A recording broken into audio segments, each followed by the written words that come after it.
All right, hey guys, welcome in. Today we are doing Halloween spooky style ghost with our picture. I have some texture pieces, and then I'm gonna start out with a little step-by-step of how to do the ghost. But I have these texture pieces that was on the color sheet of paper. A whole bunch of different kind of fall-ish texture pieces and little sheets. Really good for the background. So that's why I'm gonna try to get this section of the paper, some texture and almost a kind of first level, and then we'll kind of build it up from there. Aligned and set up there, and just like this, the magic will start to happen right before your eyes. You'll notice that I'll kind of color on the side of the crayon with a little bit of a tip to it, and then I start pushing down on here, and as I push a little bit harder, it pushes it towards the table a little bit more, and I can kind of feel where this is.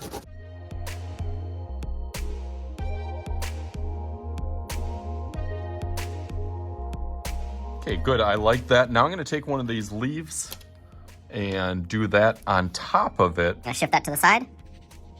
And same thing with this one. It does not have to be perfect. You kind of get an idea for where it is. You can kind of exaggerate some pieces, like I want that stem really protruding out around the edges, just to give you the idea of a leaf behind there.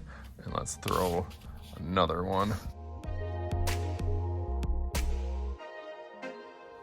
Okay, nice, that looks good. You can see another one that I did. This one I used this on top of it and used my jumbo marker, which actually worked really, really good for adding the texture on there. So the texture is the first and I guess second layer. Now I guess for the most important layer, you can grab an oil pastel or chalk works as well. And then you can do your ghost kind of right in the center. I guess you could do multiple ones around there, but I'm gonna start with this first one, kind of with an arch line going up and then down, and then I'm gonna really exaggerate kind of those outside lines, making it darker as I go on the outside.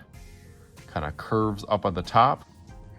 And then really, really quick, I'm gonna try to get some of those lines in the middle to make it look a little bit more spooky and kind of like that cloth or fabric. Add some of those little lines. And then all you need is two eyes right in the middle.